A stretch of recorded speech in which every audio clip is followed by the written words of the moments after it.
Sige. Oops, like one. So, nani siya dash cam sir? Ang kanato natay live kan reverse camera.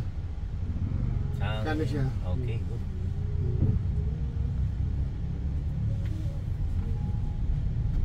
Tapos pangatuan daw ni.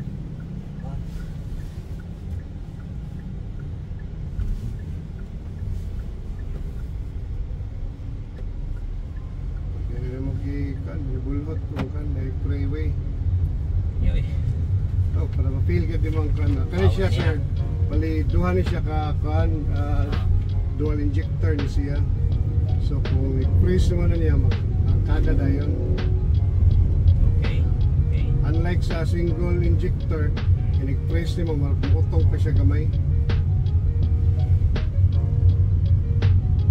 Sa to ay hangkwa ni yang teknolohiya ni. Ano siya ang iyahang kaniya, iyang additional upgrade niya kaya natay lane keeping assist.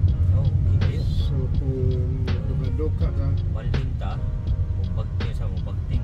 adi ra pud mo kana siya mo balik. Balik siya. Pero sa lower variant magud sir kay kana siya marag dili kay siya na naka 100% kay na siya na belong sa high end. Nara siya sa suma 30% siguro. So di kay nimo ma-feel nimo ang kaniya movement niya. Nariga po siya ng kana hasta to sa collision avoiding assist from 60 to 160 kilometers per hour. Kung hindi ay matubangan automatic siya, pre. Ako rin ka sa kalian po sa panauban po na-convert po na ako sa kani siya naning kanin X80 o kaya itong taga Liloan, Dumaguete, Bacolod. Ako lang yung gihatod para dili yung makuan. Pini, kung ano anong power na? Dili, narata sa concert sa EX o para siya para mag-adjust sa pero ang folding mirror nara dito sa kuan sa EX o sa SX. Pero ang dili sa setup dili sa EX na to sa pareha ra siya. Oh, ang nawala lang sa high end, walay button diri ang high end na siya diri tanan pero touchscreen niya po siya.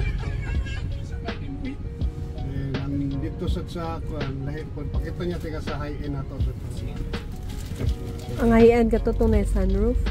Oh, na sunroof. Okay. Then nasa siya kan wireless charging sa kuan iPhone.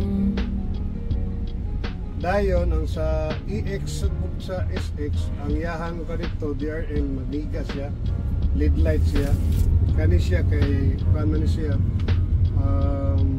bulb ra siya. Correct, bulb. Hindi siya yung LED no? Pero pwede ra mato may lisa no kuan. Oh. Pwede ra siya ma-convert. LED laos ra or mag-relay pa. Relay mo na Ito na. Oo. Nam ko uban gud nga bulb siya no, ilis ni mo LED dali ka mapundar ang LED kina ni mo relay. Oh, para kan yun. Pero emosad na siyang i-calbot